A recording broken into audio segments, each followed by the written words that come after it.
अस्सलाम वालेकुम नाज़रीन, अॼु जी ॻाल्हि सां गॾु हाज़िर आहियूं। नाज़रीन, दुनिया में हिन वक़्तु जंहिं मौज़ूअ ते बहस थी रहियो आहे, जंहिं सॼी दुनिया जूं निंडूं हराम करे छॾियूं आहिनि,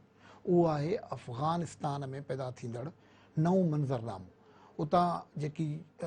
इतिहादी फ़ौजूं आहिनि, अमेरिकन फ़ौजूं आहिनि, उहे निकिरनि पई थियूं, बल्कि हाणे त 90% खां वधीक फ़ौजूं निकिरी चुकियूं आहिनि ऐं 26 अगस्त ताईं हुनजी डेट ॾिनल आहे, सभु फ़ौजूं निकिरी वेंदियूं। इन खां अॻु में अफ़गानिस्तान में इक़्तिदार जी छिकताण उन इंतिहा ते पहुतल आहे जो उतां लॻातार लाशनि किरण जा इतलाब अचनि पिया। मुख़्तलिफ़ हंधनि ते, मुख़्तलिफ़ इलाइक़नि ते तालिबान पारां कब्ज़नि जूं कहाणियूं अचनि पई थियूं। अफ़गान मिलिट्री जेकी आहे उहा हिकिड़ी हद ताईं त रेज़िस्टेंस करे पई थी, पर उन समूरी सूरत हाल खे नज़र में रखंदे सूरत हाल इहा आहे त पाकिस्तान हुजे या अफ़गानिस्तान जा ॿिया पाड़ेसरी, ईरान हुजे, ताजिकिस्तान हुजे, रूस हुजे, उन्हनि खां सवाइ समूरी दुनिया में कैपिटल, दुनिया जा कैपिटल्स ॾिसंदो तव्हां, वॉशिंगटन ॾिसंदो, दोहा ॾिसंदो, अरब इमारात जूं गादीअ जो हंधु ॾिसंदो, सऊदी अरब ॾिसंदो, उते हलचल मतल आहे हिन हवाले सां त छा थियणो आहे, छा थियणु घुरिजे। छाकाणि ख़तरो इहो आहे त हिकिड़ी वॾी खूनरेज़ी थियणी आहे ऐं वॾी खूनरेज़ीअ जे नतीजे में असां पाकिस्तान वारा, वरी उन में बि सिंध वारा ख़ासि तौर ते मुतासिर थियण जो अंदेशो पैदा थियल आहे। गुफ़्तगू इन हवाले सां कंदासीं। मूंसां गॾु गुफ़्तगू में शरीक आहिनि इंटरनेशनल रिलेशन्स जा उस्ताद आहिनि डॉक्टर फारूक लगारी साहिबु, यूनिवर्सिटी मां आया आहिनि, ऐं असां सां गॾु आहिनि जमशेद जोखियो साहिबु, तजवीर निगार आहिनि। महिरबानी थी तव्हां असांखे जॉइन कयो। जेकॾहिं लगारी साहिबु गुफ़्तगू तव्हां सां शुरू कजे त हाणे त ॻाल्हि इहा आहे त ॾींहं it is race against time वारी ॻाल्हि आहे ऐं दुनिया जूं वॾियूं ताक़तूं बि मुंझी पयूं आहिनि त हिन मां कीअं निकिरिजे। जी सर, छा चवंदो? सर तव्हां जेकॾहिं हिनखे थोरो पोइ ते हलिया वञो न त नेगोशिएशन्स जॾहिं दोहा में हलनि पियूं त उन नेगोशिएशन्स में माना जेका अफ़गान गवर्नमेंट हुई, अशरफ गनी जंहिंखे हेड करे पियो, अब्दुल्ला बि पार्ट आहे, त उहा हिकिड़ी उन टाइम पंहिंजी माना हिकिड़ी होड ते या हिकिड़े ज़िद ते क़ाइमु हुई त तालिबान सां नेगोशिएट न कंदियूं। जी जी जी आख़िरकार एतिरे क़दुरु अशरफ गनी चयो त असां वरी वेंदासीं अवाम वटि वञी इलेक्शन कराईंदासीं, मगर असां तालिबान जूं कंडीशन्स एक्सेप्ट न कंदासीं। हुननि खे शायदि इहो हुयो त अमेरिकन्स अञा हिते रहंदा ऐं असां उन्हनि खे कन्विंस करे वठंदासीं। पर जीअं त हुते हिकिड़ी मेजर तब्दीली अची वई, जो बाइडन अची वियो ऐं हिकिड़ी ट्रम्प, जीअं त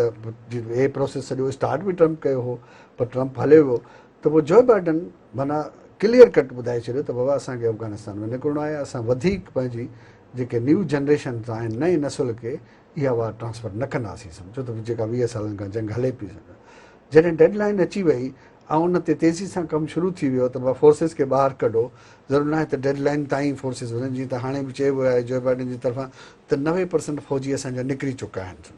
बाक़ी असां रखंदा। तव्हां पोयनि ॾींहंनि में ॾिसो बगराम एयरबेस तां कीअं रातो राति लाइट्स बंदि करे ऐं उहो निकिरी विया, जो अफ़गान कमांडर्स जेके हुया उन्हनि इहो हिकिड़ो ग्रीवेंस ॾेखारियो त भाउ असांखे ॿुधायो त हा त असां टेक ओवर त कयूं आहे, जो पोयां हिकिड़ी उहो मर्सनरीज़ ऑफ लूटर्स जंहिंखे चऊं, उहे अची पहुतियूं ऐं उन्हनि उते जेको कुझु खणी सघिया उहे खणी विया बगराम एयरबेस तां।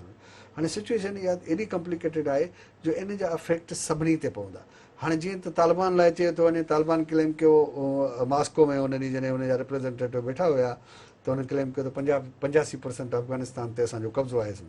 जेको क्लेम हद तक एक्सेप्ट नथो कयो वञे। पाकिस्तान जो चवणु इहो हो, DG ISPR जो 45 खां 50% ते कंट्रोल आहे तालिबान जो, पर 200 खां वधीक डिस्ट्रिक्ट हिन महिल कंट्रोल में आहिनि, जेके तक़रीबन 450 जे क़रीब डिस्ट्रिक्ट आहिनि, हुन मां 200 खां वधीक तालिबान जे कंट्रोल में आहे। वरी मेजर डेवलपमेंट इहा थी आहे, जेके बि बॉर्डर एरियाज़ आहिनि या बॉर्डर क्रॉसिंग आहिनि, सेंट्रल एशियन रिपब्लिक्स खां वठी तव्हां चाइना ते अची वञो, पाकिस्तान ते अची वञो, उहे 5 कंट्रीज़ जूं बॉर्डर क्रॉसिंग अॼु तालिबान जे कंट्रोल में अची चुकिया आहिनि। हाणे अफ़गानिस्तान जूं जेके फोर्सिस आहिनि उन्हनि जो कंट्रोल जेको आहे उहो मोस्टली तव्हांखे नज़र ईंदो जेके सिटीज़ आहिनि उन्हनि ते, जंहिंमें प्रोविंशियल कैपिटल्स त मौजूदु आहिनि। हाणे इहो ई प्रोपोज़ल कुझु महीना अॻु में इहो सम्झो त ॾिनो वियो हो अफ़गान जेको डिफेंस मिनिस्टर हो उनजे तरफ़ां, स्पेशली अशरफ गनी खे, त अफ़गान प्रेसिडेंट खे, त असां ईअं कयूं पंहिंजो जेके फोर्सिस असां जूं स्टेज्ड आहिनि ॿाहिरि स्पेशली चेक पोस्ट ते, उन्हनि खे असां वापसि घुरायूं। इहो हिकिड़ो स्ट्रेटेजिक डिसीजन हूंदो जंहिंमें असां फोकस कयूं जेके मेजर एरियाज़ आहिनि जिते असां तालिबान खे रोके सघूं। त हुन में नेशनल सिक्योरिटी एडवाइज़र जेको हुयो अशरफ गनी जो, उन चयो त न असां 1 इंच बि कंहिंखे न ॾींदासीं। उहो ई थियो फाइनली फाइनली इहो ई थियो गंभीर थी वई जोशी साहब जेको ही छिकताण आहे ज़ाहिर जंहिं क़िस्म जी आहे उते पावर गेम जे लाइ भॼ आहे पाकिस्तान हिकिड़ी ॻाल्हि सिधी चई त तव्हां हाणे जेकी सूरत हाल आहे त पाकिस्तान जो इन्फ्लुएंस उते न रहियो आहे ऐं ॻाल्हियुनि जे वसीले मामले खे हल करण जी कोशिशि थिए पई थी अॼु बि इतला आई आहिनि त दोहा में अफ़गान हुकूमत जा नुमाइंदा ऐं तालिबान जा नुमाइंदा वेठा पर गुज़िरियल ॾींहुं इमरान ख़ान जेका ताशकंद में ॻाल्हि कई उहा इम्पोर्टेंट ॻाल्हि कई त ॻाल्हियुनि जो वक़्तु उहो जॾहिं 1 लख खां वधीक नेटो फोर्सिस मौजूदु हुयूं उन वक़्तु तव्हां ॻाल्हियुनि कयो आहे हाणे तव्हां ॿुधाई आहे त असां वञूं बि था डेट बि ॾेई चुकी आहे 90% निकिरी बि चुका आहियो अफ़गान तालिबान खे नज़र पे अचे पियो त उहे फातिह थींदा उन वक़्तु तव्हां सां ॻाल्हियूं छो कंदा ऐं पाकिस्तान ख़ुदि इन्फ्लुएंस विञाए वेठो आहे इहा हिन जी बि स्ट्रेटेजिकल अहमियत आहे तमामु सर बिल्कुलु तव्हां सही निशानदेही कई आहे पाकिस्तान त वॾे अरसे खां चवंदो पियो अचे त अफ़गानिस्तान जो जेको आहे को मिलिट्री सॉल्यूशन न आहे कई अरसे खां रही निगोसिएशन जी ॻाल्हि बिल्कुलु प्राइम मिनिस्टर साहिबु बिल्कुलु इहो चयो आहे त असां जॾहिं नेटो फोर्सिस 1.5 लख क़रीब मौजूदु हुयूं तॾहिं उन वक़्तु ॻाल्हियूं अगरि थियनि हा त शायदि उन जो को फ्रूटफुल नतीजो निकिरे हा हाणे ॾिसो ही ऑल ऑफ सडन हिकिड़ो अहिड़ो हिकु अनएक्सपेक्टेड हिकिड़ी शइ अची वई आहे तालिबान टेक ओवर करण जे तक़रीबन मुल्क उन्हनि जे कंट्रोल में अची चुको आहे सो हाणे अगरि ॻाल्हियूं कजनि त शायदि उहे एतिरियूं फ्रूटफुल न थींदियूं हाणे ऐं ॿियो त जेको अनएक्सपेक्टेड जेको हिकिड़ो जेको अॻवान गवर्नमेंट ॻाल्हियुनि सां न थींदियूं त उनजो मतिलबु आहे त हिकिड़ो वरी सिविल वॉर टाइप सूरत हाल ॾांहुं वञनि पिया सर इहो बिल्कुलु ख़तरो आहे अंदेशो आहे सिविल वॉर इनविटेबल आहे बिल्कुलु उहो नज़र अचे थो हिन वक़्तु बि ॾिसो त क्लेशिस हलनि था मुख़्तलिफ़ रीजन्स में अफ़गानिस्तान जे बाक़ाइदा फुल फ्लेज क्लैशिस हलन पिया ॿियो जेको अॻवान गवर्नमेंट जो जेको हिकिड़ो रेस्पॉन्स आहे स्पेशली पंहिंजे पड़ोसी मुल्कनि सां उहो बि काफ़ी तशवीशनाक आहे हिन वक़्तु जेको ख़ासि तौर ते उन्हनि जेको अफ़गानिस्तान जेको असांजे हवाले सां जेके ॻाल्हि कई आहे इन साॻी कॉन्फ्रेंस में जंहिंजो तव्हां ज़िक्र कयो इहो काफ़ी तशवीशनाक आहे सो पाकिस्तान लाइ हिकिड़ो टेस्ट केस साबित थींदो अशरफ गनी जी हुकूमत या अफ़गानिस्तान जेको बि चऊं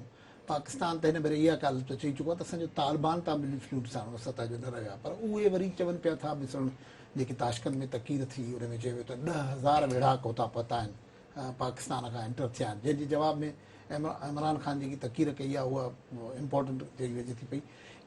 इहो हिन आख़िरी मरहले ते बि इहा जंग हले पई थी सर इहा अफ़रा तफ़री जो शिकार आहिनि हिन महिल तव्हां ॾिसो न हाणे मां ॿुधायांव त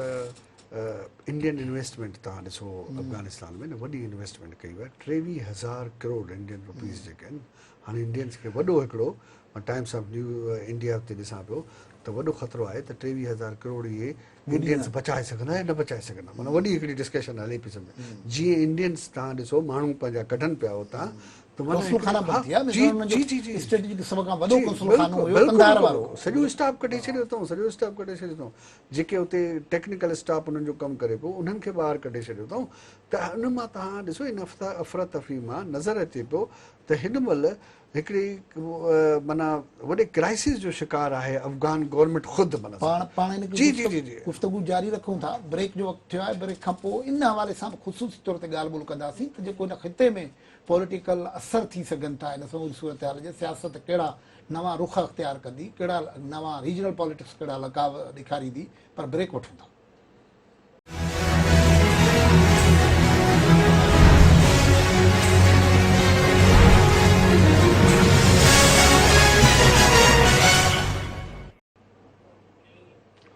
वेलकम बैक नाज़रीन गुफ्तगू कर रहिया आहियूं अफ़गानिस्तान जी सूरत हाल जे हवाले सां अफ़गानिस्तान जी सूरत हाल एतिरी एग्रेवेट थी वई आहे जो केतिरा ई माण्हू जेके नंढियूं नंढियूं डेवलपमेंट्स थियूं थियनि थियूं पियूं उन्हनि खे बि हिन सां ॻंढीनि था पिया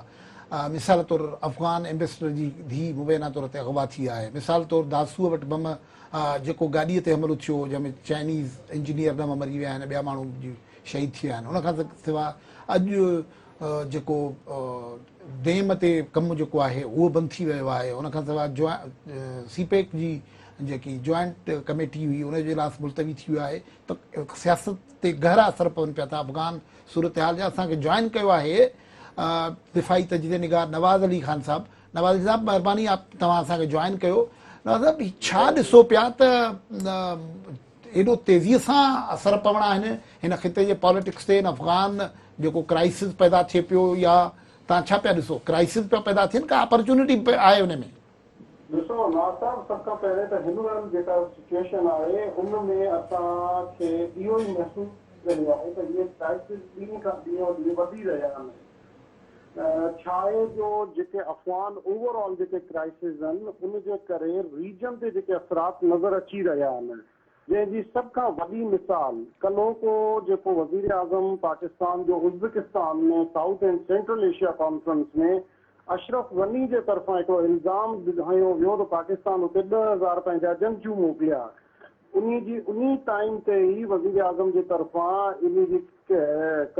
जेको आहे क्लियर कयो वियो त एक्चुअली इहे असांजे तरफ़ां का बि अहिड़ी न आहे, का बि ॻाल्हि न आहे। ॿी ॻाल्हि इहा आहे त हिकिड़ो मुस्तहकम अफ़गानिस्तान हूंदो त मुस्तहकम पाकिस्तान हूंदो। ऐं ॿी ॻाल्हि हिकिड़ी रियलिटी में ॾिठी वञे त जेतिरो नुक़सानु अफ़गानिस्तान जे करे पाकिस्तान खयो आहे एतिरो दुनिया में शायदि कंहिं ॿिए मुल्क जी का एग्ज़ाम्पल न मिलंदी। साॻिए वक़्त ते जेकॾहिं असीं ॾिसूं त हिन वक़्तु जेको दासो डेम जो जेको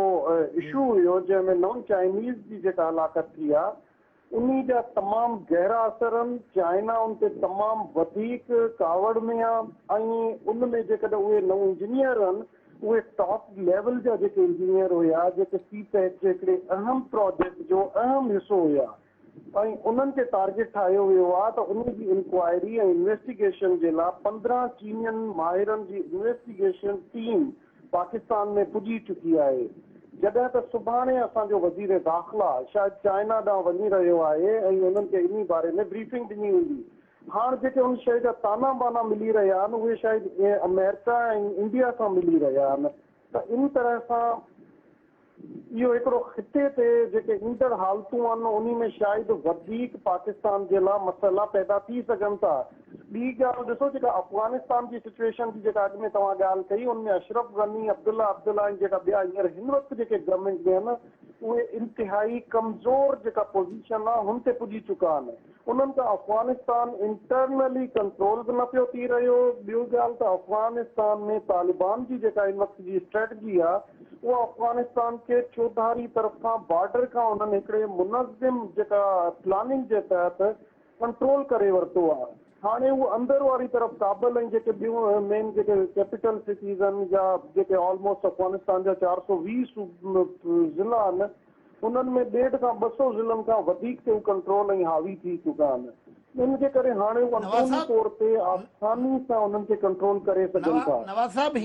कंट्रोल ही जेको मामिलो आहे त तव्हां जीअं ॿुधायो पियो त चीन जो इंट्रस्ट बि आहे इज़हार आहे उहो उन्हनि त तमामु ॻरियूं स्टेटमेंट्स ॾिनियूं त जवाबदार पकड़जणु घुरिजनि ऐं पहुचणु घुरिजनि। इंतकाम आख़िरी हद ताईं पाकिस्तान जे कैपेसिटीअ जे हवाले ते बि सुवाल ॿुधायो आहे। उन्हनि इहो चवण त कैपेसिटी न आहे त पोइ मुतबादिर बि मौजूदु आहे। हाणे इन क़िस्म जी जेका चीन पहिरियों भेरो गुफ़्तगू ॻाल्हि बंदि करे पियो थो त उनजो मतिलबु इहो आहे त हीअ अफ़गान इशू ऐं CPEC हाणे जो गॾिजी वञनि पिया त असांजी इंटरनल सिक्योरिटी किथे वञी बीहंदी। ॾिसो अफ़गान इशू हिकिड़ो नो डाउट जेकॾहिं खिते में इंटर वक़्त में असांजी इंटरनल ऐं एक्सटर्नल ॿिन्ही सिक्योरिटीज़ जे लाइ वॾो थ्रेट थींदो। छो जो माज़ी में बि असांजा जेके मिलिट्री ऑपरेशन हुया उहे just because of Afghan crisis जे करे ई शुरू थिया जंहिंमें ऑपरेशन ज़र्ब अज़ खां वठी राय निजात ऐं सीरीज़ ऑफ जेके मिलिट्री ऑपरेशन हुया डिस्ट्रक्शन उन खां अलावा हुई। जॾहिं त चाइना जी तरफ़ां जेको हींअर रिएक्शन आयो आहे इहो फर्स्ट टाइम CPEC ते अलॻि ऐं खुले आम जेको चइजे त कावड़ जो इज़हार कयो वियो आहे। अॻे शायदि एतिरो खुले आम न हूंदो ऐं हुन जा ताना बाना in time first time American सां बि मिलंदड़ नज़र अची रहिया आहिनि। इंडिया जो त ऑलरेडी उते आहे ई आहे जंहिंमें तव्हां ॾिसो त हिन वक़्तु जेको चाइना पंहिंजे तरफ़ां इन्वेस्टिगेशन कई आहे ऐं उनमें जेके शयूं नज़र अची रहियूं आहिनि उनमें अमेरिका ऐं इंडिया जो दासू वारे जेको हींअर डैम ते जेको अटैक थियो इनमें सभ खां वॾो रोल हुयो। उनमें पाकिस्तान जे नाले चयो वियो आहे पर हाणे पाकिस्तान खे जेकॾहिं ईंदड़ वक़्त में खुले आम इहो चवणो पियो अमेरिका इन में शामिल आहे त उन खां पोइ खिते में ऐं स्पेशली पाकिस्तान जे लाइ इन जा शायदि नतीजा कुझु अणवणंदड़ हुजनि। सही जेको वरी मोटी हलूं था अफ़गानिस्तान जी सूरत हाल ॾिसो त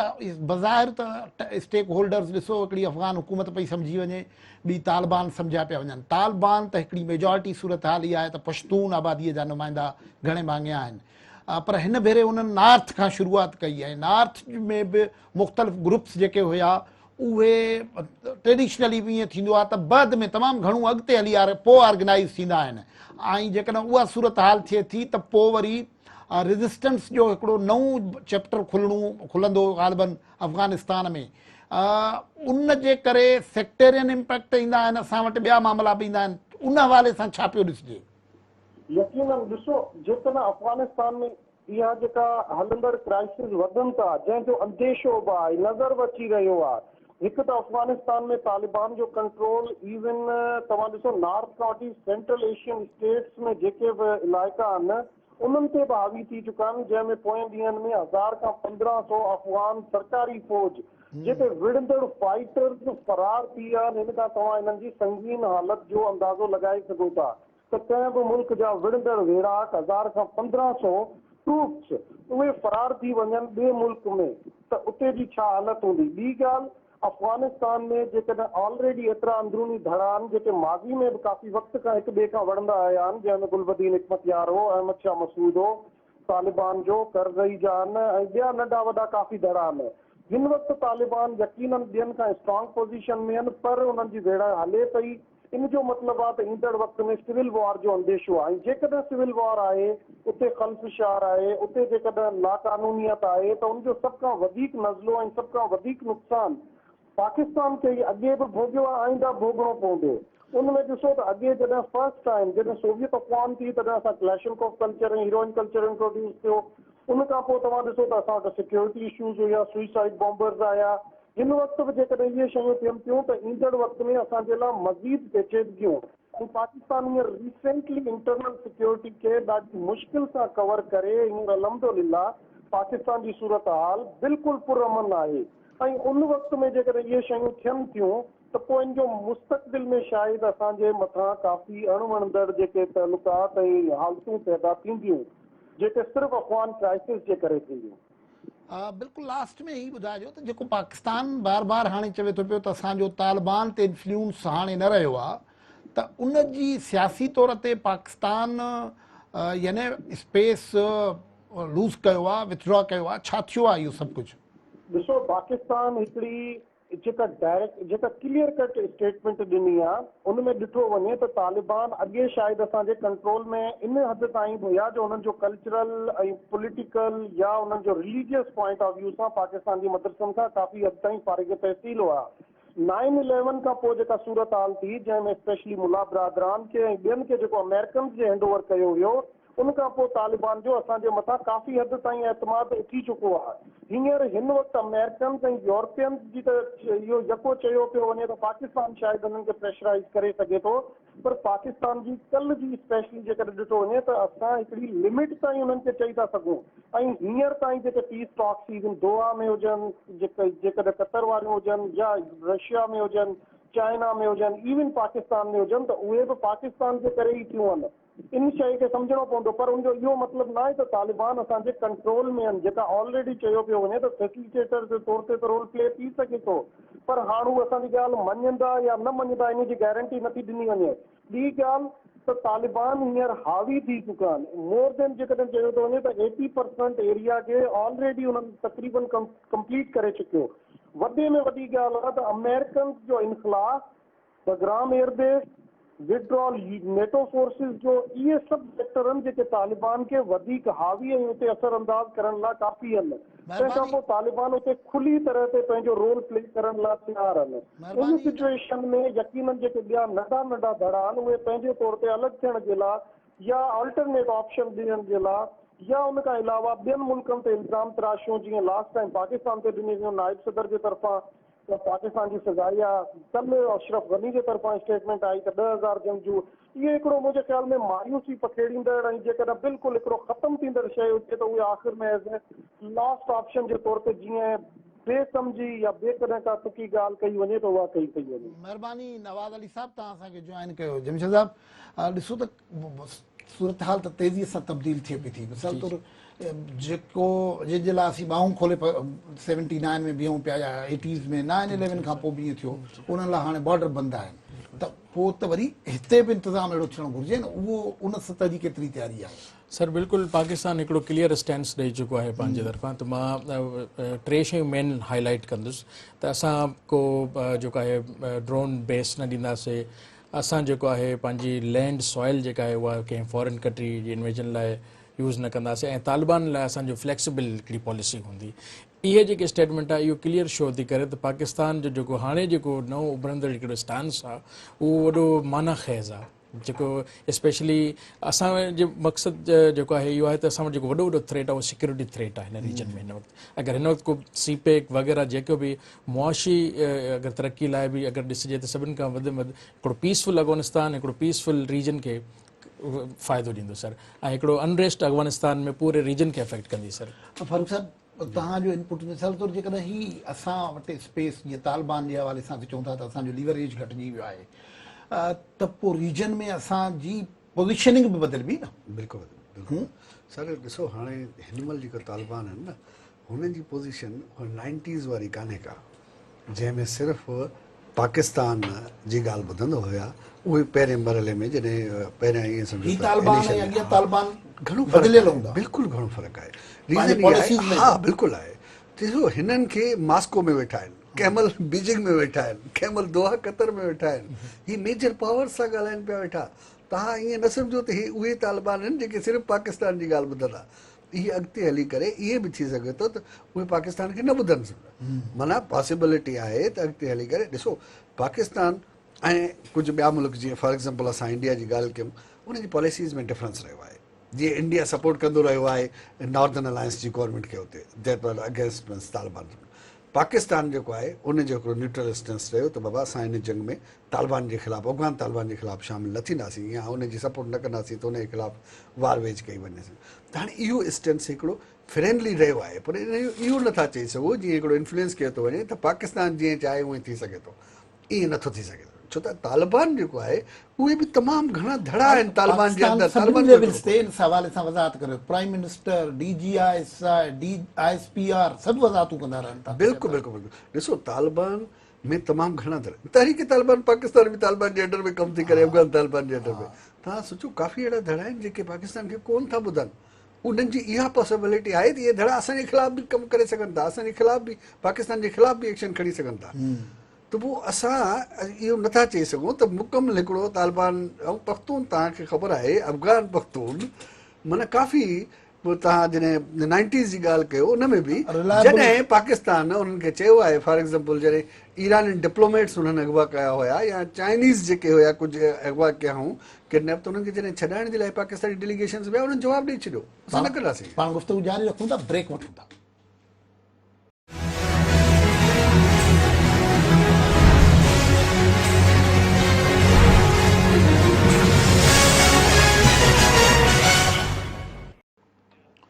वेलकम बैक नाज़रीन, असीं गुफ्तगू करे रहिया आहियूं अफ़गान सूरत हाल जे हवाले सां, उन जा सिफ़ारती असर, ख़िते ते सियासी असर।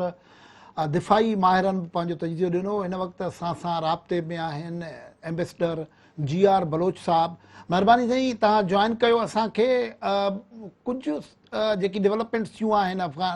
अफ़गान मामले जे हवाले सां, हिकिड़ो त दोहा वारियूं ॻाल्हियूं जेके आहिनि अॼु बि टेबलुनि ते त गॾिजी वेठा आहिनि, पर उन्हनि ॻाल्हियुनि जो को कंक्लूजन न पियो थिए। ज़ाहिर आहे ॻाल्हियुनि जो मेजर नुक़्तो इहो आहे त अफ़गान तालिबान चाहिनि था पिया त उन्हनि खे सोली पावर ॾिनो वञे, उहो ॾियण लाइ तयारु न पिया थियनि। पर ग्राउंड ते सूरत हाल इहा आहे त तालिबान रोज़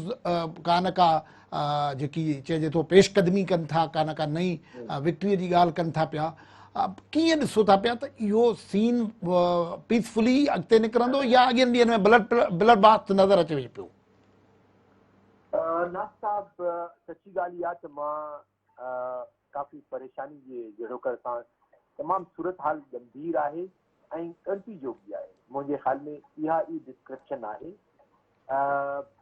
तालिबान जो जेको एटीट्यूड हींअर ताईं नज़र पियो अचे त उहो ज़ोरे बाज़ू ते या ज़ोरे बंदूक ते कब्ज़ो करणु चाहिनि था पूरे अफ़गानिस्तान ते, ऐं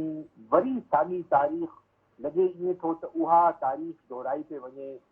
जेका 94-96 वारी हुई। ऐं जेकॾहिं ईअं आहे त वाकई अफ़गानिस्तान में हिकिड़ो सिविल वॉर, हिकिड़ो ब्लड बाथ थी सघे थो ऐं उनजा इम्कान नज़र पिया अचनि। पर उनखां वधीक जेका ख़तरनाक मूंखे हालत नज़र थी त इन जो स्पिल ओवर असां बि छा थींदो पाकिस्तान ते, मूंखे उनजी ॻणती वधी वई आहे। जेके लॉ एंड ऑर्डर जा मसइला पिया थियनि असांजे शहरनि में, असांजे बॉर्डर ते, असांजे टेरिटरी जे अंदरि ख़तरनाक आहिनि, तमामु अंटी जोगा आहिनि, तशवीशनाक आहिनि। इनखे असांजी गवर्नमेंट खे, असांजी हुकूमत खे, असांजी इंस्टीट्यूशन्स खे उन जो नोटिस वठणु घुरिजे ऐं तमामु एक्स्ट्रा ऑर्डिनरी उपाउ वठणु घुरिजनि, डिप्लोमेटिक लेवल ते बि, बलोच साहब ही जेको गैदरिंग लेवल ते बि ऐं लॉ एंड ऑर्डर जे हवाले सां। सही ही जेको रीजन में पॉलिटिक्स आहे, छाकाणि त अफ़गान इशू जंग भले कुंदूज़ में हुजे, कंधार में हुजे, हेरात में हुजे, पर लॻे ईअं थो त बेआरामी त असांखे वाशिंगटन में महसूसु थिए थी, इस्लामाबाद में बि थिए थी, तेहरान में बि थिए थी, दोशंबे में बि नज़र अचे थी ऐं दिल्लीअ में बि नज़र अचे थी पई। इहा जेकी बेआरामी आहे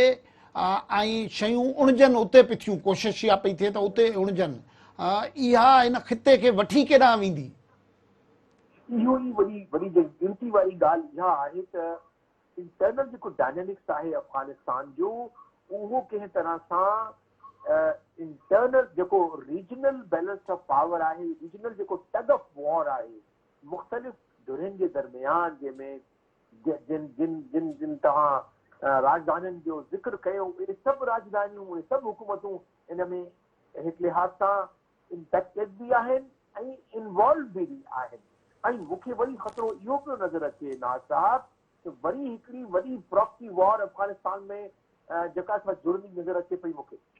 ऐं उहो ई जेको असां पैश ख़ेमो थींदो आहे सिविल वॉर जो, जेके वॾियूं या रीजनल जेके पार्टियूं आहिनि या रीजनल जेके ताक़तूं आहिनि, सभु पंहिंजी प्रॉक्सी वॉर विढ़ंदियूं आहिनि। त ईअं लॻे पियो मूंखे त उहा प्रॉक्सी वॉर जो इब्तिदा थियणु शुरू थी वई आहे, जिन इंटरनल डायनेमिक्स बि आहे, एक्सटर्नल जेके आहिनि फैक्टर्स बि आहिनि, पर मुंहिंजे ख़्याल तमामु अंटी जोगी ऐं तमामु तशवीशनाक हालत आहे अफ़गानिस्तान में, ऐं उन जा असरात बि असांखे बि तशवीशनाक बि आहिनि ऐं ख़तरनाक बि आहिनि। बल साहब, गुज़िरियल ॾींहंनि में कुझु वाक़िया थिया आहिनि। फ्राइडे ते वाक़ियो थियो त अफ़गान एम्बेसडर जी नियाणीअ खे अगवा करे उनखे मिसहैंडल कयो वियो आहे, उहो हिकिड़ो वॾो वाक़ियो थियो आहे, इस्लामाबाद में थियो आहे। ऐं जेको अफ़गान न प्रेस ऐं ॿी प्रेस रिपोर्ट पियो करे, उनखे असीं कोर्ट था कयूं पिया। दासूअ में इंजीनियर्स 9 मारिया विया। उन खां पोइ जेको चीन जो रिस्पॉन्स हुयो, पाकिस्तान पहिरियां चयो त न इहो हादसो हो, ऐं चीन पहिरियां चयो त न हादसो न आहे, इहा दहशतगर्दी आहे। पोइ उन खां पोइ उन्हनि जो सख़्तु बयानु आयो आहे, कैपेसिटीअ ते सवाल उथारिया आहिनि। पोइ उहो जेको रिएक्शन आहे, उहो लॻे थो त बीजिंग ऐं पेंटागन में हिकिड़ी छिकताण पियो थो पैदा करे त तव्हां प्रॉक्सीज़ जी ॻाल्हि पे कई। डेमनि ते हलंदड़ कमु बंदि थी वियो आहे। सीपेक जी जेसी जेकी जॉइंट कमेटीअ जो इजलास हुयो, उहो मुलतवी थी वियो आहे। त छा सभु कुझु रीशेप रीराइट पियो थिए? जेकॾहिं रीराइट न पियो थिए त कम अज़ कम उनजो इंतज़ाम ज़रूरु कयो पियो वञे, छाकाणि जो काफ़ी क़ुवतनि खे पाकिस्तान, इस्लामाबाद ऐं बीजिंग जे तमामु वधंदड़ स्ट्रेटेजिक कन्वर्जेंस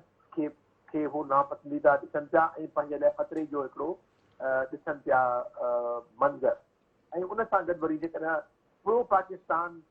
गवर्नमेंट काबुल में अची वई त पोइ सॼो बैलेंस ऑफ पावर जहिड़ो करे थियो पिए पाकिस्तान जी तरफ़। त इहे सभु जेके आहिनि से लॻनि था त उहे हरकतूं आहिनि जिन तरफ़ मां इशारो पे कयो त पाकिस्तान लाइ वॾा चैलेंजिस आहिनि, इंटरनल बि एक्सटर्नल बि। ऐं असांखे एहतियात करणु घुरिजे, असांजी इमेज खे बि ख़राबु कंदा उहे ताक़तूं, असांजी अंदरूनी जेकी ख़लशार आहिनि, फॉल्ट लाइन्स आहिनि, उन्हनि खे बि हू एक्सप्लॉइट कंदा। लिहाज़ा असांखे तोड़े तके ॻाल्हाइणु घुरिजे। मतिलबु इहो हाणे असांखे चवणु घुरिजे असीं as a citizen of Pakistan त भई तव्हांजी तकड़ कहिड़ी हुई, अहिड़ो स्टेटमेंट ॾियण जो जेको तव्हां बाद में जंहिं ते तव्हां स्टैंड न पिया थी रही सघो ऐं तव्हां पंहिंजे हिकिड़े दोस्त जे साम्हूं एम्बैरेस थी वियो। Should not happen. अहिड़ा वाक़िया बज़ात ख़ुदि पाकिस्तान जे मुंहं ते दुश्मन कारण हारणु चाहे थो, लॻाइणु चाहे थो, असांखे उन खां बचणु घुरिजे, वरना हालात असां खां निकिरंदा पिया वञनि ऐं ख़ुदा न करे हिकिड़ी जेका हींअर सॉफ्ट स्टेट अफ़गानिस्तान बणिजी वई आहे या स्टेट जहिड़ो कर उते पघलजी वई आहे, melted down, state has melted into the hands of invading JK tribesmen आहिनि। त ख़ुदा न करे उन जो असरु असां ते थिए त पोइ ॾाढा मसइला थी सघनि थैंक यू था। साईं असांजी वॾी बलोच कंट्री आहे साहब तव्हांजी महिरबानी तव्हां असांखे जॉइन कयो बलोच साहब बि साॻे ख़तरे जी ॻाल्हि पे कई असीं हुनजे रुख पियो त डिफेंस जो को डिप्लोमेटिक अंदाज़ में ॻाल्हाइनि पिया जी जी जी त पोइ जेको पाकिस्तान हिन नई सूरत हाल में इंटरनल केतिरी असांजी तयारी आहे उन हवाले सां जेको फॉल्ट लाइन्स खे मिसाल फॉल्ट लाइन्स छा आहिनि असांजूं सेक्टेरियन मामला आहिनि मिसाल असांजा पॉलिसरनि जी जेकी इन्फिल्ट्रेशन आहे बलूचिस्तान में आहे ॿियनि हंधि तयारी कुझु आहे त कीअं इहो थींदो सर शयूं तव्हां ॾिसो न सॼी रीजन जूं हिकिड़ी जीअं चयो था रीशेप थियनि पियूं माना इहा जेको डिसऑर्डर थिए पियो इहो सेंट्रल एशियन रिपब्लिक्स अॻे वीक आहिनि सिक्योरिटी इंफ्रास्ट्रक्चर वीक आहे उन्हनि जे अंदरि मुस्लिम जेके डिफरेंट ग्रुप्स आहिनि दे आर फाइटिंग हिकिड़ा extremist group they are fighting against the government उहे जेको इन क़िस्म जे ऑर्गेनाइज़ेशन लाइ त हिन क़िस्म जी जेकी मौसम आहे उहा ॾाढी फर्टाइल हूंदी बिल्कुलु सर बिल्कुलु जीअं दाइश जो ख़ात्मो थियो आहे इराक मां त हू मिडल ईस्ट ऐं अफ्रीकन कंट्रीज़ में पाण जा पैर मज़बूत करण लाइ लॻो पियो आहे ॿियो बलोच साहब जी हिकिड़ी ज़बरदस्त ॻाल्हि कई उनखे बि कोट कजे त प्रॉक्सीज़ जो तमामु ख़तरो आहे असां रिसेंटली यमन में ॾिठोसीं असां रिसेंटली सीरियन वॉर में ॾिठोसीं कीअं प्रॉक्सीज़ पंहिंजा वेस्टेड इंट्रस्ट जे तहत हुते इन्वॉल्व थी वियूं हीउ ख़ितो हिन वक़्तु हॉट बेड आहे सर हॉट वाटर्स आहिनि मतिलबु हिते कोई बि मुल्क अची फ़ाइदो वठी सघे थो ऐं पाकिस्तान खे इलाही मुहतात रहणो आहे गवर्नमेंट लेवल ते ऑफिशियल लेवल ते फॉरेन लेवल ते ऐं सेंट्रल एशियन्स जी जेका ॻाल्हि साईं बिल्कुलु 100% ही असां वटि त इहो हिस्टोरिकल रूट्स जा इशू आहिनि सर बिल्कुलु आहे सर बिल्कुलु सेंट्रल एशियन कंट्रीज़ हिन वक़्तु इकोनॉमिक हब थियण वञनि था सर हीउ जेको इवन जेको सीपेक जो प्रोजेक्ट आहे सर इहो बि सॼो सेंट्रल एशियन जी तरफ़ ई असां हींअर जेको रुख सेंट्रल एशियन जी तरफ़ कयो आहे इहो तमामु ई असां लाइ ईंदड़ वक़्त में ॾाढो फ़ाइदो ॾींदो सर हिकिड़ी पॉइंट मां एड कंदो हिकिड़ी पॉइंट एड कंदो हलां त जेको इनफ्लो हिन महिल तव्हांजे रिफ्यूजीज़ जो ईंदो न सिविल वार जे नतीजे में असां बिल्कुलु असां हुन लाइ रेडी न आहियूं गवर्नमेंट ख़ुदि चयो आहे ऐं उन में ॾिसो तव्हांजा वेपन्स ईंदा तव्हांजे अंदरि हिते वेपनाइज़ेशन थींदी ड्रग्स जो थींदो लॉ एंड ऑर्डर जो महिरबानी साईं डॉक्टर फारूक लगारी साहब साईं जमशेद जोखियो साहब तव्हां गुफ़्तगू में शरीक थियो अॼु असां कोशिशि कई त अफ़गान सूरत हाल जे अफ़गानिस्तान में जेकी सूरत हाल पैदा थिए पई थी उन जे हवाले सां डिप्लोमेटिकली स्ट्रेटजिकली दिफ़ाई नुक़्ते निगाह खां ऐं पॉलिटिकली असांजे मुल्क जे अंदरि हिन रीजन ते कहिड़ा असर पवंदा गुफ़्तगू में था मोकिलायूं था अलावा